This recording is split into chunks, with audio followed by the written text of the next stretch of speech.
কিয়ামতের মাঠে অপরাধীদের হাতগুলোকে পিছন দিক দিয়ে বাঁধা হবে, আর তাদের হাত পিছনে বাঁধা থাকবে। হিঁচড়াতে হিঁচড়াতে তাদের জাহান্নামে নিক্ষেপ করা হবে। জাহান্নামে নিক্ষেপ করার পরে তাদের হাতগুলো বেঁধে দেওয়া হবে। এই কারণে শক্তি বেশি ছিল, ক্ষমতা বেশি ছিল। এই কারণে লকডাউনের নাম করে মুসলমানগুলোকে বাড়িতে ঢুকিয়ে দিয়ে, দেশবাসীকে ঘরে তালাবন্দি করে দিয়ে, বাজারঘাট রেল বন্ধ করে দিয়ে, যানবাহন বন্ধ করে দিয়ে, বুলডোজার দিয়ে ক্ষমতা ছিল বলে বাবরি মসজিদ ভেঙে দিয়েছ। আল্লাহ তাআলা বলেছেন তোমার হাত বেঁধে রাখবো কিয়ামতের মাঠে এবং জাহান্নামে বাঁধা থাকবে। দেখবো তোমার কোন নেতা নেত্রী তোমার হাত খুলে দেয়। আজকে বিচারক আমি, আহকামুল হাকিমিন, বিচারকের বিচারক, ক্ষমতাবানের ক্ষমতাবান আমি আল্লাহ। আজকে এটা দেখতে চাইবো তোমার মতো বড় পাওয়ারফুল লোকের হাত এখান থেকে কে ছাড়িয়ে নিয়ে যায়। এটা আল্লাহ তাআলা নিজের ক্ষমতা দেখাবে। শিরক মারাত্মক বড় পাপ। এই পাপ করলে বড় আযাব হবে। শিরক মারাত্মক বড় পাপ। এই পাপ করলে কি আযাব হবে? বড় আযাব হবে। শিরক যারা করে এদেরকে বলা হয় মুশরিক। মুশরিক বলা হয় না? মুশরিক। আচ্ছা, এবার আপনাদেরকে একটা কথা বলছি, খুব মনোযোগ দিয়ে বোঝার চেষ্টা করুন। আচ্ছা বলুন তো, হিন্দু ভাইরা এরা কি মুশরিক কি মুশরিক নয়? মুশরিক? জি না, ভুল বলেছেন। এরা মুশরিক নয়। মুশরিক কোনদিন অন্য কোন ধর্মাবলম্বী মানুষদেরকে উপাধি দেওয়া যাবে না। মুশরিক মূলত আমাদের ভিতরে বেশি। কি বললাম বুঝলেন না? আমাদের ভিতরে বেশি।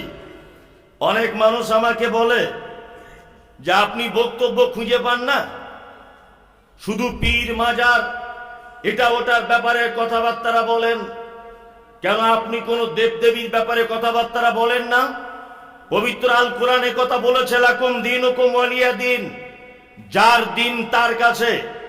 হিন্দু ভাইদের বিপক্ষে আমাদের কোনো কথা নেই। দেবদেবীর পূজা করুক, মা কালীর করুক, মা দুর্গার করুক, সরস্বতীর করুক, গণেশের করুক, আমরা আলেম ওলামা অর্থাৎ ইসলামের পক্ষ থেকে কোনো প্রতিবাদ নেই। কারণ উনি জন্মসূত্রের স্বীকৃতি প্রদান করেছেন আমি একজন হিন্দু। খ্রিস্টান জন্মসূত্রের স্বীকৃতি প্রদান করেছে আমি একজন খ্রিস্টান। ইহুদি জন্মসূত্রে বলেছে আমি একজন ইহুদি। তার মানে এইখানে আর কোনো কথা চলবে না। কিন্তু যারা নিজেকে মুসলমান নাম দিয়ে, মুসলিম দাবি করে, মাথায় টুপি দিয়ে, বড় পাঞ্জাবি পরে যারা শিরক, মাজার পূজা, বাছুর পূজা, গাছের পূজা, এর বিরুদ্ধে আমি মুমতাজুল ইসলাম একজন তৌহিদবাদী মুসলিম হিসাবে এর বিপক্ষে কথা বলতে পারি কি পারি না? পারি কি পারি না? অবশ্যই পারি। আল্লাহ এবং তার রাসূল আমাকে বলতে বলেছেন, ওই জন্য আমি এই কথাগুলো বলি। মুশরিক কারা? হিন্দু ভাইদেরকে বলা হয় কোরআনের ভাষাতে সাবেঈ। সাবেঈ তাদেরকে বলা হয় যারা স্রষ্টা আছে এইটাকে মানে, তারপরেও তারা দুনিয়াতে তৈরি করা দেবদেবীর উপাসনা করে এবং তারা এটাও জানে যে এক একটা দেবদেবীর এক এক রকমের পাওয়ার আছে, যেটা হিন্দু ভাইরা মনে করেন। ওনাদের ধর্ম, ওনাদের কাছে আমি কিছু বলতে চাইছি না, জাস্ট বোঝানোর জন্য বললাম। মুশরিক কারা? মুশরিক হচ্ছে তারা, যেমন আল্লাহ নবী সাল্লাল্লাহু আলাইহি ওয়াসাল্লামকে বলা হচ্ছে, আপনি যদি তাদেরকে জিজ্ঞাসা করেন রাত এবং দিনের বিবর্তনের মালিককে, এক চান্সে তারা বলবে রাত দিনের বিবর্তনের মালিক আল্লাহ। আপনি যদি তাদেরকে বলেন যে নারী এবং পুরুষ মায়ের গর্ভে আসা এটা কার সিস্টেম, কার? বলবে আল্লাহ। কেউ অসুস্থ হয়, কেউ সুস্থ থাকে, এর মালিককে, রুজির মালিককে, হায়াতের মালিককে, তারা সবই স্বীকার করবে আল্লাহ। কিন্তু আবু জেহেলের কথা হচ্ছে এই, আল্লাহ সবকিছুর মালিক, কিন্তু আল্লাহর কাছে এমনি পৌঁছানো যাবে না। এই ৩৬০টা দেবদেবীর মাধ্যমে আল্লাহর কাছে পৌঁছানো যাবে। এই হচ্ছে মুশরিক। যে ডাইরেক্ট আল্লাহকে ধরতে পারে না, 360টা দেবদেবীর মাধ্যমে আল্লাহকে ধরে। বর্তমান বাজারে এরকম কিছু মুসলমান আছে না, রুজির মালিক আল্লাহ এটা বিশ্বাস করে, সন্তান দেওয়ার মালিক এটা আল্লাহ বিশ্বাস করে, বৃষ্টি দেওয়ার মালিক আল্লাহ এটা বিশ্বাস করে, রাত এবং দিনের বিবর্তনের মালিক আল্লাহ এটা বিশ্বাস করে, কিন্তু তার এ বিশ্বাসও আছে যে পীরের দরবারে না গেলে, হুজুর না ধরলে আল্লাহর দরবারে ক্ষমা পাওয়া যাবে না। এরকম মুসলমান আছে না নেই? আছে। মক্কার মুশরিক আর এই মুশরিকের কোনো ডিফারেন্স নেই। মক্কার মুশরিকরা মাটির তৈরি করা মূর্তিকে উপরে রেখে তার মাধ্যমে আল্লাহকে ডাকতে চাইতো, আর বর্তমান মুসলমানদের ভিতরে যারা মুশরিক, এরা মরা মানুষ কবরের ভিতরে ঢুকিয়ে দিয়ে আল্লাহকে ডাকছে। শুধু ডিফারেন্স এতটুকুই, ওরা উপরে রাখতো, এরা মাটির ভিতরে রাখে, আর কোনো ডিফারেন্স নাই। এ মুশরিক ও মুশরিক। শিরক মারাত্মক বড় পাপ। এই পাপ করলে জাহান্নামের বড় আযাব ভোগ করা হবে, তাই না? চলুন, জাহান্নামে আযাব হালকাও আছে। হালকা কি? আমাদের নবী মুহাম্মদ সাল্লাল্লাহু আলাইহি ওয়াসাল্লামের আপন চাচা, আপন নাম তার আবু তালিব, মারা যাচ্ছেন। আল্লাহ নবী সাল্লাল্লাহু আলাইহি ওয়াসাল্লাম পাশে এসে বসে বলছেন, চাচা একবার, শুধু একবার লা ইলাহা ইল্লাল্লাহটা বলো, একবার বলো। চাচা ভাতিজার কথা চলছে, আবু লাহাব উতবা সাইবা বেঈমানের দল এসে বলছে, চাচা আবু তালিব এতদিন তো আমাদের সঙ্গে ছিল, আর মরার সময় তোমার ভাতিজারটা গ্রহণ করবা, এটা কেমন কেমন লাগছে না?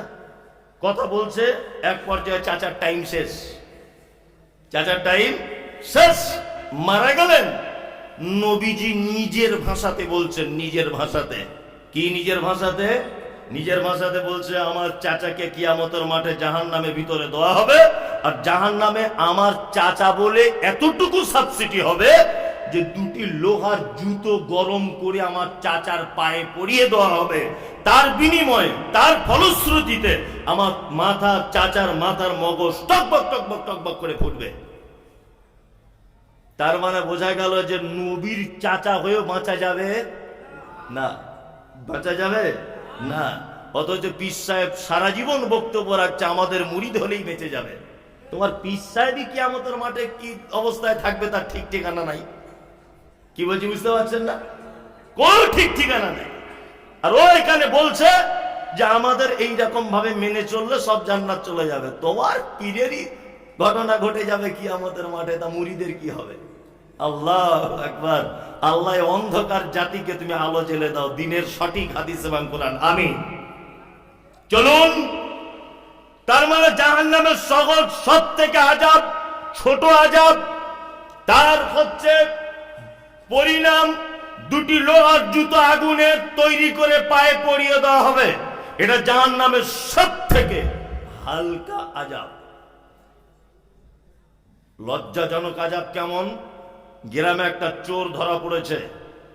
আমি মমতাজুল ইসলাম আপনাদের মসজিদে একটা ঘড়ি ছিল, চুরি করে নিয়েছি।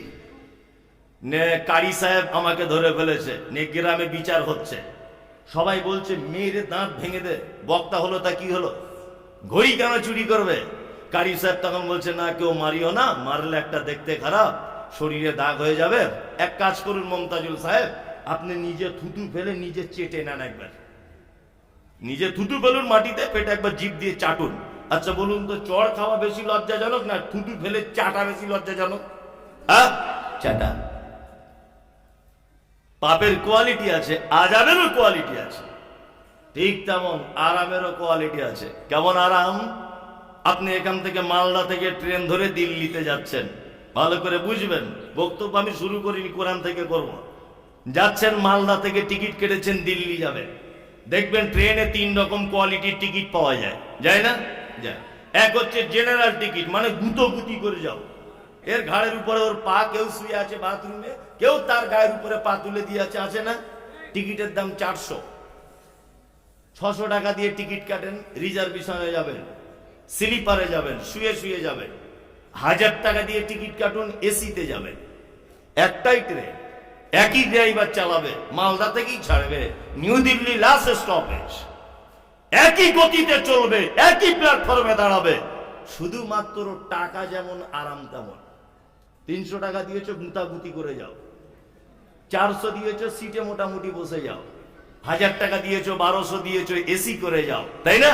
তার মানে বোঝা যাচ্ছে মাল যেমন আরাম তেমন। ঠিক তেমন এখানে ইবাদত যেমন, ওখানে জান্নাতের কোয়ালিটি হবে তেমন। সারাদিন শুকিয়ে থেকেছে, বৈধ জিনিস অবৈধ করে দিয়েছে। স্ত্রী মিলন রাতে দিনে 24 ঘন্টাতে যখন আপনার ইচ্ছা যাইবে আপনার স্ত্রীর কাছে গিয়ে থাকতে পারবেন, কোনো সমস্যা নেই। শুধু যতদিনে অসুস্থ থাকবে ততদিন পর্যন্ত তার থেকে দূরে থাকুন। তাছাড়া আপনি তার কাছে যখন ইচ্ছা যাবেন। রমজান মাসে খুব দিনের বেলাতে ইচ্ছা হচ্ছে যে আপনার স্ত্রীর কাছে একবার থাকলে ভালো হতো। আচ্ছা বলুন তো, রোজা অবস্থাতে চলবে? চলবে না। খুব ইচ্ছা থাকার পরেও চলবে না। পিপাসা লেগেছে, কলিজা ফেটে যাচ্ছে, মনে করছে এক গ্লাস পানি পান করে নি, চলবে? চলবে না। আল্লাহ তাআলা বলছেন, বান্দা সিয়াম তোমাকে পানাহার থেকে দূরে রেখেছে, সিয়াম তোমার বৈধ স্ত্রীকে অবৈধ করে দিয়েছে, সিয়াম তোমার বৈধ দেখাকে অবৈধ করেছে, সিয়াম বৈধ খাদ্যকে অবৈধ করে দিয়েছে। তুমি আল্লাহ সন্তুষ্টির জন্য নিজেকে আটকিয়ে রেখেছো। তোমার জন্য রয়েছে একটা স্পেশাল জান্নাত, তার নাম রাইয়ান, লা ইয়াদখুলুহু ইল্লা সাইমুন। ওই জান্নাতে তোমাকে ঢুকিয়ে দেওয়ার পরে আর কাউকে প্রবেশ করতে দেওয়ার অনুমতি দেওয়া হবে না। সিয়াম পালনকারীর জন্য জান্নাত রাইয়ান। এখানে ইবাদত যেমন, ওখানে আরাম তেমন। জান্নাতের ভিতরে সবথেকে উন্নত মানের জান্নাত, তার নাম কি? ফেরদাউস। ইয়েস, ফেরদাউস। ফেরদাউস জান্নাত। এখন এই জান্নাতে যাওয়ার কথা আল্লাহ সুবহানাহু ওয়া তাআলা পবিত্র আল কোরআনে বলছেন, এই জান্নাতে ঢুকবে কারা, একদম একটা একটা করে লিস্ট করে দিয়েছেন আল্লাহ। যারা আমরা এই লিস্টের ভিতরে আছি তারা খুব ভাগ্যবান, যারা লিস্টে নেই তারা হতভাগা। যারা নেই, আজকে আমরা এই লিস্টের অন্তর্ভুক্ত হব ইনশাআল্লাহ, ইনশাআল্লাহ, ইনশাআল্লাহ। এক, আল্লাহ তাআলা বলছেন, কদ আফলাহাল মুমিনুন। আরে মুমিনেরা তো সফলতা পেয়েই গেছে, মুমিনেরা সফলতা পেয়েই গেছে, পাবে কথা বলছেন না। মুমিন যারা, তারা অলরেডি সফলতা পেয়ে গেছে। এদের গুণ কি? আল্লাহ তাআলা বলছেন, আল্লাযীনা হুম ফি সালাতিহিম খাশিউন, যারা তাদের নামাজে খুব বিনয়ী। ফেরদাউসে যেতে গেলে সালাতে বা নামাজে কি হতে হবে? বিনয়ী হতে হবে। সালাতের বিনয়ী বলার আগে দু তিনটা আপনাকে বাহ্যিক কথা বলে রাখছি। এক, আচ্ছা আমি মুমতাজুল ইসলাম কত ভদ্র, আচ্ছা বলুন তো আমার বাহ্যিক দৃষ্টিতে কি দেখলে বোঝা যাবে? আমার পোশাক দেখলে বোঝা যাবে, আমার রুচি দেখলে বোঝা যাবে, আমার চোখের পছন্দ দেখলে বোঝা যাবে, আমার খাদ্য খোরাক দেখলে বোঝা যাবে যে আমি কতটা ভালো লোক, তাই না? আমি এখন জলসা করতে এসেছি, যদি এখন তেরে নাম চুল আর এইখানে একটা লাল ফিতে আর মোটামুটি লাল টকটকে একটা পাঞ্জাবি আর 3 তলা টুপি এইরকম যদি পরে আপনাদের গ্রামে ঢুকি, লোক কি বলবে? বক্তা না পাগল রে, বলবে কি বলবে না? তাহলে আমি একজন বিনয়ী, আমি একজন ভদ্র মানুষ, এটা পরিচয় করতে গেলে কি লাগবে? সুন্দর একটা রুচিসম্মত পোশাক, সুন্দর একটা কোন রকম টুপি, আমি যে গাড়িতে এসেছি গাড়িটা, এইরকম জিনিস দেখলে একটা মানুষের বোঝা যায় যে এই মানুষটা খুব নম্র এবং ভদ্র। আল্লাহ তাআলা বলেছেন, যারা ফেরদাউসে যাবে তারা সালাতে হবে খুব বিনয়ী। তাহলে একটা মানুষের বিনয়ীর প্রথম দিক কি? তার পোশাক, তাই না? আমরা যখন অফিসে যাই, আদালতে যাই, থানাতে যাই, তখন এমন জামা পরি চকচক চকচক করে, ফক সেন মারি আর চুলে একেবারে সেন তেল, হাতে ডান ঘড়ি। ওই লোকটাকেই দেখবেন যখন আল্লাহর ঘর মসজিদে নামাজ পড়তে ঢুকছে, বগল কাটা গেঞ্জি, পিছনের দিকে কালো ময়লা আর টুপিতে দেখবেন কালো দাগ হয়ে গেছে, দেখে মনে হচ্ছে লালগোলা থেকে ভিক করতে এসেছে। এরকম লোক আছে না নেই? বগলের গন্ধ, ঘামের গন্ধ, মাথার চুলে তেল দেয় না গন্ধ, এই লোকটা কি দেখতে পাওয়া যায় না? অথচ একটু আগে লোকটাকে দেখতে পাওয়া গেছে অফিস আদালতে, তখন সুন্দর চকচক চকচক করে মসজিদে আপনার অফিস আদালত থেকে ঘুরে এসেছে। আর আল্লাহর ঘরে যখন ঢুকছে মনে হচ্ছে কোথাকার পাগল এসেছে। আল্লাহু আকবার। নাম্বার 2, সালাতে বিনয়ী হতে গেলে পবিত্রতা অর্জন করতে হয়। সালাতের শর্ত কি? পবিত্রতা। আমাদের নবী মুহাম্মদ সাল্লাল্লাহু আলাইহি ওয়াসাল্লাম বলেছেন, আত-তাহুরু শাতরুল ঈমান, পরিচ্ছন্নতা হচ্ছে ঈমানের অঙ্গ। আমরা পরিচ্ছন্নতা বলতে কি বুঝি? বইয়ের কাছে রাতের বেলা শুয়ে থাকলে ঘটনা যদি কিছু ঘটে যায়, ফজরের নামাজের আগে গোসল করতে হয়, এইটার নাম পবিত্রতা। হ্যাঁ, পেচ্ছাপ করলে বদনাই করে গিয়ে ওই আপনার লজ্জাস্থানটা ধুয়ে নিতে হয়, এইটার নাম পবিত্রতা। এই দুটোকেই মনে করি পবিত্রতা।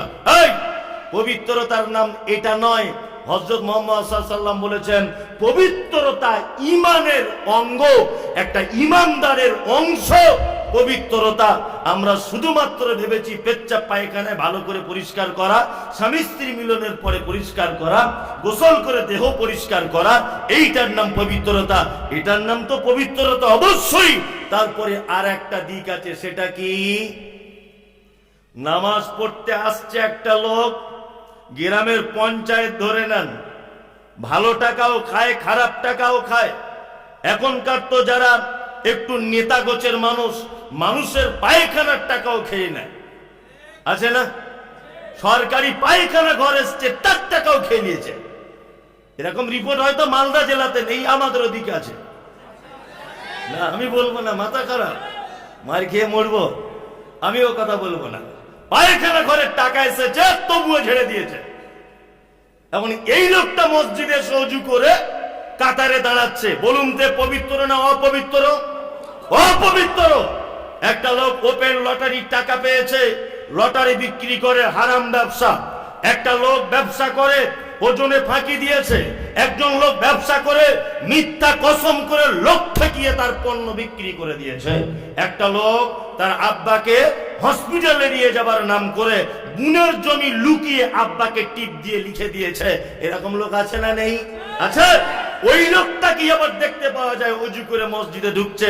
আচ্ছা বলুন তো, লোকটা পবিত্র না অপবিত্র? অপবিত্র। তার মানে সালাত আদায় করার পূর্বে ওযু করাটা পবিত্র নয়। তোমার পেটে যে খাদ্য, এটা পবিত্র টাকার হতে হবে। তোমার চোখের দৃষ্টি পবিত্র হতে হবে। তোমার মুখের ভাষা পবিত্র হতে হবে। তুমি পায়ে যে চলছো, চলাটাও পবিত্র হতে হবে। তোমার মুখের ভাষা, তোমার হাতের বচন, তোমার মুখের বচন, তোমার হাতের ব্যবহার, তোমার পেটের ভিতরের খাদ্য, তোমার পানি, তোমার চোখে দেখা, তোমার টোটাল বডিটা হালাল দিয়ে তৈরি হতে হবে, তবে তোমার সালাত হবে, তার আগে নয়। আমরা শুধু ভেবেছি ওযু করাটাই পবিত্রতা। ওযু করা পবিত্রতা নয়। একটা লোক হারাম খাদ্য খেয়ে সেই লোকটা মসজিদে যাচ্ছে সালাত আদায় করতে, এ পবিত্র হবে? মুহাম্মদ সাল্লাল্লাহু আলাইহি ওয়াসাল্লাম বলেছেন, আত-তাহুরু শাতরুল ঈমান, পবিত্রতা ঈমানের অঙ্গ।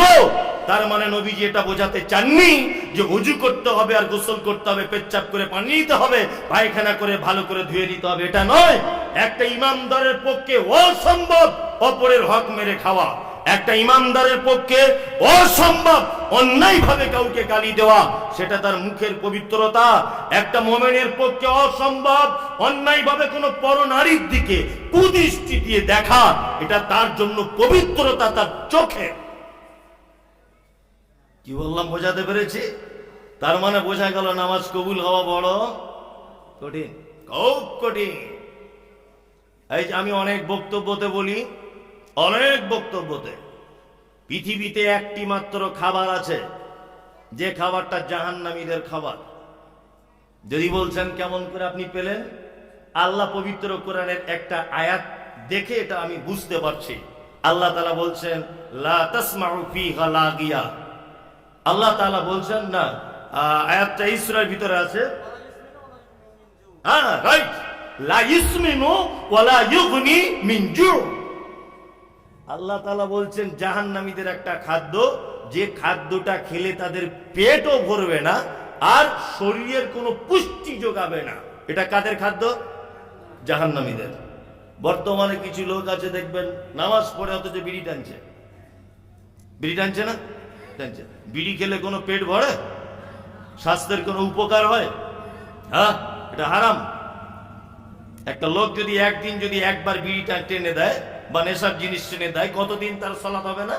40 দিন। সবাই জানে অথচ কেউ মানে না। এইখানেই যদি চেক করা যায় ওর পকেটে, তা মনে হয় এখানে 100 থেকে 200 লোকের পকেট থেকে বার হবে। বার হবে না? বার হবে। তার মানে সমস্ত অপবিত্রতা থেকে আপনাকে কি করতে হবে? নিজেকে হেফাজত করতে হবে। সালাত বিনয়ী হতে হবে, খুব বিনয়ী। তবে এখন বিনয়ী হওয়াও বড় কঠিন। আর ইমাম সাহেবদের তো অবস্থা খুব খারাপ। ওই যে একটু ধীর স্থির ভাবে কেরাত করছে তারাবি নামাজ পড়ানোর সময়, তা 10 মিনিটের জায়গায় 15 মিনিট হয়েছে, তা মুসল্লিরা বাহির হয়ে এসে বলছে ইমাম সাহেব পাল্টে দে। ঘোড়ার ডিম সারাদিন ব্যবসা বাণিজ্য করে এসে এত ষোলো নামাজ পড়ালে হয় নাকি?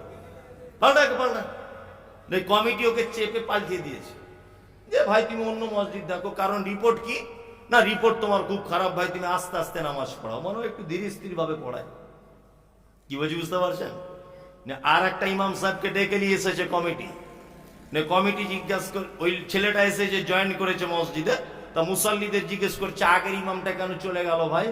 বলছে আস্তে আস্তে নামাজ পড়াতো এই জন্যে। ওর চাকরি চলে গেছে, নামাজ আস্তে আস্তে পড়ায় তো তারাবির টাইম লোক ব্যবসা বাণিজ্য করে আসে, হ্যাঁ একটু দ্রুত গতিতে না করলে হয়। ও বুঝতে পেরেছে তাহলে এখানে মূল সমস্যা হচ্ছে তাড়াতাড়ি পড়ানো। ও এসে একেবারে মোটামুটি 4G 5Gর মতো করে চালিয়ে দিয়েছে। নামাজিরা নামাজ পড়ে বাইরে এসে বলছে শালা বাপের বেটাই হচ্ছে ইমাম। এই যে কোন মায়ের পেটে ছিল, সত্যি বাবা তোর লাইফ টাইম এখানেই থেকে যা, আর কোথায় যাবি না। আল্লাহু আকবার। এটা ঘটনা ঘটছে কি ঘটছে না? হ্যাঁ। আর ইমাম সাহেব ভাইদের তো উপায় নাই, ওদের কিছু করার নাই।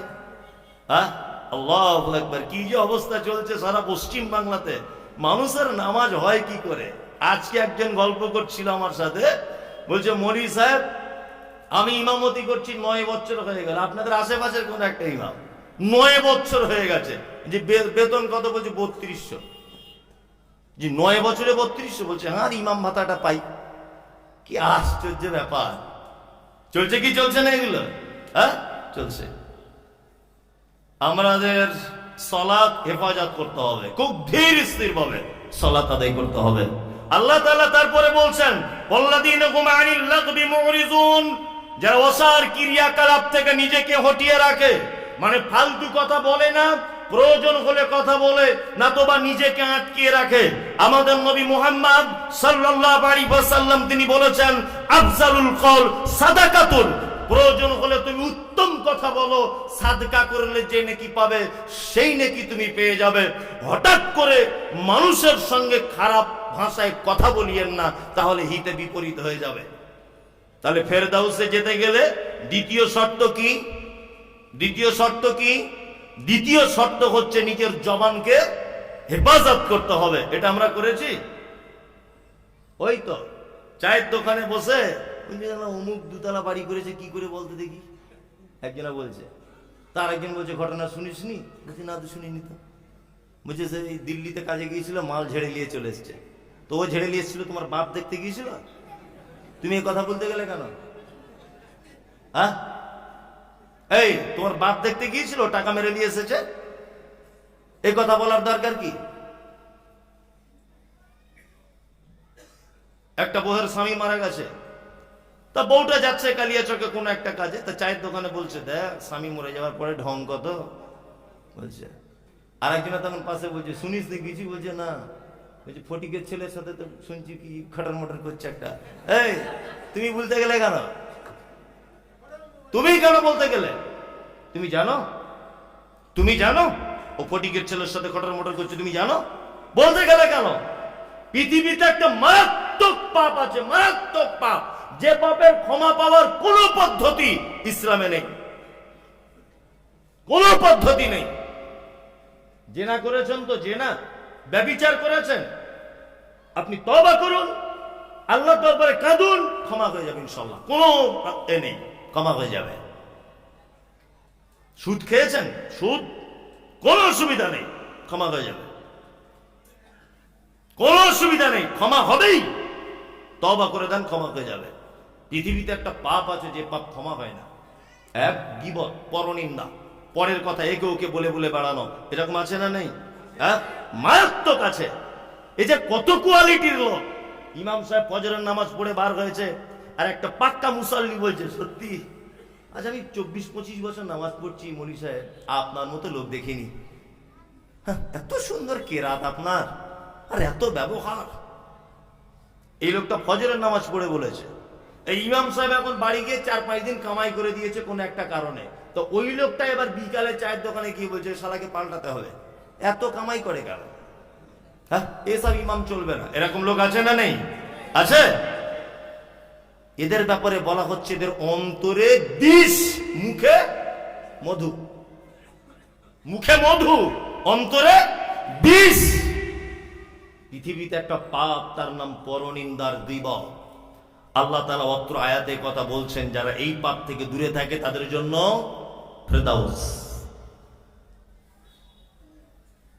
আপনি একজনের বদনাম করেছেন, চায়ের দোকানে বসে, সেখানে 20 জন বসেছিল, সেই বদনামটা 20 জন শুনেছে। এখন আপনি গীবতের হাদিস শুনেছেন বা পড়েছেন, সেই লোকটার কাছে ক্ষমা চাইতে আসছেন, ভাই একটু দয়া করে আমাকে ক্ষমা করে দাও, তোমার ব্যাপারে একটা ভুল কথা বলে দিয়েছি। সেই লোকটা তখন বলছে ঠিক আছে ভাই, তোমাকে ক্ষমা করেই দিলাম, কোনো অসুবিধা নেই, ক্ষমা করে দিলাম, যাও বাড়ি চলে যাও। ও বাড়ি চলে গেল, ডাং ডাং করে বাড়ি চলে গেল।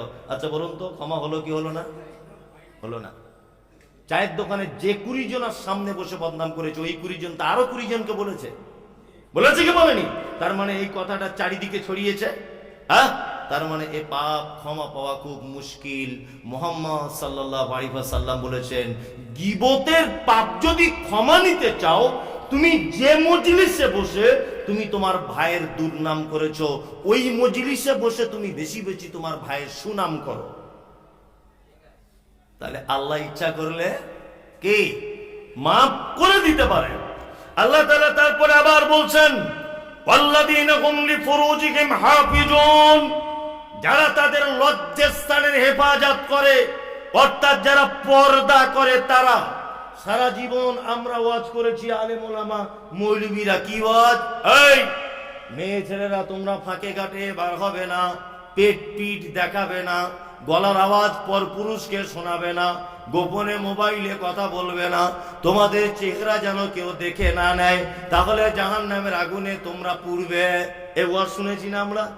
হ্যাঁ, অথচ পুরুষ মানুষেরও পর্দা আছে, পুরুষ মানুষেরও পর্দা আছে নাই? আগে আন্ডার প্যান্ট পরে ঘুরতো, কেউ চিনত না। কিছুদিন আগে রাজমিস্ত্রি ঠিকাদারি করছে এখন কেরালাতে, কেরালাতে ঠিকাদারি করে এখন কিছু টাকা করেছে, 10, 20, 50 লাখ টাকার মালিক হয়েছে। ও বাড়ি এসেছে চেরা লুঙ্গি পরে, কেরালাতে চেরা লুঙ্গি পরে, চেরা লুঙ্গি পরে বাড়ি এসেছে। আর ঈদের দিন সকালে বা এমনি দিন হাতে সোনার ব্রেসলেট আর 4-5টা আংটি, বুঝলেন, খালি গায়ে, বুকের ছাতি এরকম করে দিয়ে রাস্তা দিয়ে চলছে এরকম করে। মানে কি ছিনু আর কি হুনু, কি বলছি বুঝতে পারছেন না? কেউ চিনে না, নাম লিখতেও পারে না। আল্লাহ কিছু টাকা দিয়েছে, তাই না? বুকের ছাতি বার করে ঘুরছে। আল্লাহ নবী সাল্লাল্লাহু আলাইহি ওয়াসাল্লামের হাদিস হচ্ছে এই, যে একটা পুরুষ যেমন মহিলাকে দেখলে তার শরীর আস্তে আস্তে করে গরম হতে থাকে, যৌবনের ক্ষুধা যেমন সুড়সুড়ি দেয়, ঠিক তেমন একটা নারী যদি একটা ভালো সুন্দর পুরুষকে দেখে, তার ভিতরে একই জিনিস ঘটে, একই জিনিস ঘটে। ওই জন্য মুহাম্মদ সাল্লাল্লাহু আলাইহি ওয়াসাল্লাম পর্দার নদীর বাঁধ দিতে দিতে এই পর্যায়ে বলেছেন, কোন মহিলা যেন, কোন মহিলার গায়ে যেন এইরকম টিপে যেন না দেখে। আল্লাহ নবী সাল্লাল্লাহু আলাইহি ওয়াসাল্লাম বলেছেন, একজন যুবক আর একজন যুবক যেন একই বিছানাতে যেন না রাতের বেলাতে রাত কাটায়, এটা ইসলামে হারাম, চলবে না। শীতের দিনে বন্ধু বান্ধব বাড়িতে লোক কুটুম এসেছে, এক বিছানাতে একটা খাটে শুয়েছেন, এটা জায়েজ। যদি মনে করেন একটা কম্বল দুইজনে গায়ে দিয়ে শুয়ে যাব, এটা ইসলাম নিষেধ করেছে। কারণ রাতে ঘুমের ঘোরে কেউ কার গায়ের উপরে যদি পা উঠে যায়, কেউ কাউকে যদি ভুল করে জড়িয়ে ধরে যায়, সিচুয়েশন আলাদা হয়ে যেতে পারে। ওই জন্য মুহাম্মদ সাল্লাল্লাহু আলাইহি ওয়াসাল্লাম নিষেধ করেছেন। আমাদের নবী সাল্লাল্লাহু আলাইহি ওয়াসাল্লাম তিনি বলেন, একজন নারী আরেকজন নারীর গায়ে এরকম টিপে যেন না দেখে, তার গায়ে টিপে লম্বা না বেঠে, শক্ত না কি সাদা না ফর্সা, এটা যেন সে আঁচ না করে। আর যদিও বা করে ফেলে, সে যেন তার স্বামীর কাছে রাতের অন্ধকারে বর্ণনা না দেয়, তাহলে তার স্বামী অন্তরের জেনাতে লিপ্ত হয়ে যাবে।